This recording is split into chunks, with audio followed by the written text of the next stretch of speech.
the victory, the glory, the majesty, now and forever. Amen. Take courage. Rise up. Be courageous in this striving against sin. What is your besetting sin if you have one? Maybe it's late to bed and late to rise. Maybe it's prayerlessness. Maybe it's gluttony. Maybe it's silly talk. Maybe it's laziness or some other form of lust. I don't know what it is. I don't need to know, but by definition of the besetting sin, you know what it is. Whatever it is, there it stands before you like a Goliath, defying the power of the living Christ. And are you going to let that thing blaspheme the name of the Lord? Why not rise up and take courage and, like David, hit it in the head? Or like David, do with it like he did to the Jebusites. And David and all Israel went to Jerusalem, which is Jebus, where the Jebusites were, the inhabitants of the land. And the inhabitants of Jebus said to David, Thou shalt not come hither. Nevertheless, David took the castle of Zion, which is the city of David. Here you are. You have this victory and that victory and the other victory in Canaan's fair and happy land. You've tasted of the milk and the honey. You've seen them routed out. But here's this stronghold, the stronghold of the Jebusites. And they're saying to you, you shall not come here. You're not going to take this one. You're not going to conquer this one. There's no victory over this one. You're not coming in here. And there's the devil saying that to you, like those Jebusites. But look at the next word. Nevertheless. Nevertheless, David took it. He came in, it didn't faze him a bit. We're going to take it like we took the rest of them. Courage. Take heart. Remember the example of David and the Jebusites. Be radical to find victory over your besetting sin. Be radical. Again, I like David's words in Psalm 18. He said, I pursued my enemies and I overtook them. I did not turn back until they were shattered and they fell at my feet and were unable to rise. Remember what he did to Goliath. He not only hit him in the head, but he took the sword and cut his head off to make sure he wasn't going to rise up. Radical. I shattered them so they were unable to rise. Don't play around with it. Don't go for a half victory. Don't pamper it. Here's a man with a problem of gluttony and obesity. And what does he do? But he goes off in some Weight Watchers or partial diet instead of being radical and going right to the root of it and plucking the weed out by the root. Why not declare a fast? Why not run up with a white flag and deal with it?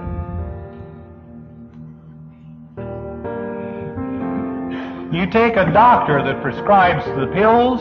Isn't this right? Dr. Campbell? He prescribes these pills and he says, make sure, you patient, make sure that you take them all. Don't just take half the bottle and then quit. You're liable to have a relapse. Take all the pills and make sure that all of them are killed. Be radical. Be persistent to gain victory over your besetting sin. Be persistent. You've got a sore on your arm or whatever. It's not enough to put the ointment on just one day. You've got to keep applying it and applying it and applying it and be regular and persistent every day until it's healed. Keep at it. Keep on it. Deal with it. Another thing, if you want victory over a besetting sin, is be vigilant. Remember the example of the Syrians in 1 Kings chapter 20. Here the Lord, unbelievably, had given King Ahab, the wicked man that he was, victory over the Syrians and Ben-Hadad. And what happened? The prophet came to Ahab and he said, you go and strengthen yourself because they're coming back at the turn of the year. And that's the way with the devil. He left the Lord until an opportune time. Make sure, watch out, be vigilant, as it's coming back to try and get in again and get a foothold on you. And if it does, it's liable to be 7 times worse than it was the first time. What we're saying, brethren, is to be all out for God, all out for Him. To be violent in the things of the kingdom, radical in the pursuit of the Lord and in the matters of holiness. You don't know how consecrated you really are. You don't know how consecrated you really are until you gain victory over that besetting sin. Until you fight where the heat of the battle's on. And you don't know the riches that the Lord has for you until you deal with that besetting sin. The riches of peace and glory and goodness and gladness. You don't know the riches that the Lord has for you until all on the altar is laid. I one time was told the story, I guess, of Genghis Khan. Here that man was going through the land, sweeping through the land with his army, taking one city after another. And they came to this one city. And there they'd taken it all except this one temple, Buddhist temple or whatever it was.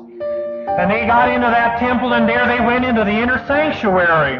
And there they found those priests all bowed down around this here mighty idol. And the head priest, he rose up and he came to that great leader and he pled with that leader, take everything, take anything, but would you just spare this one? And the leader at first, he said, all right.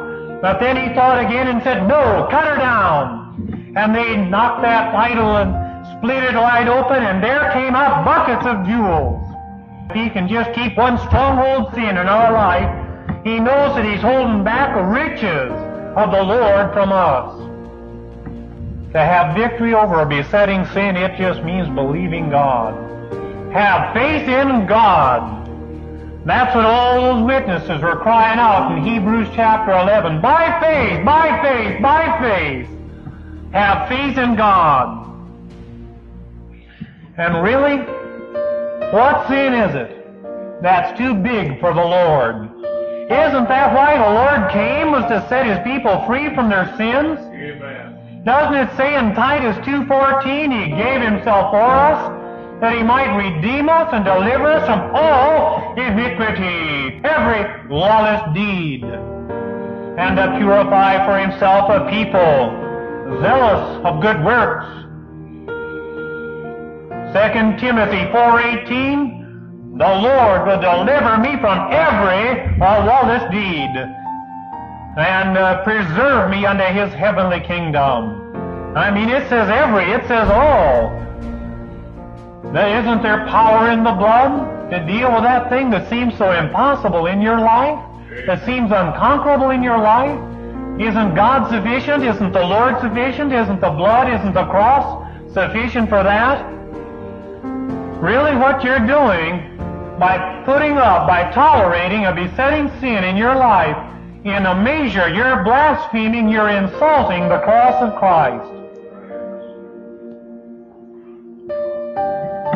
And Brother Leiter has been preaching the doctrine of regeneration. And what does it mean? If it doesn't mean this, that there's victory over sin no matter what it is. The Lord's given us a new heart. Now it's only natural to be free from sin, only natural to fight against sin, only natural to see those sins drop off. It's the natural thing. That's the way God has wired us up. And so you don't need it. You don't need to put up with it. You don't need to tolerate it. You don't need to go on with it. There is victory. It's right at your fingertips. It's real in you already. Believe God. Cash in on it. Write out the check that God has laid out there before you. Fill it in. Only natural. You've tasted that the Lord is gracious. Here, what is that grace teaching you? Titus 2:11 says that the grace of God has appeared, teaching you, actively teaching you, to deny ungodliness and worldly lusts, to live soberly, righteously, and godly in this present world. That's what grace does.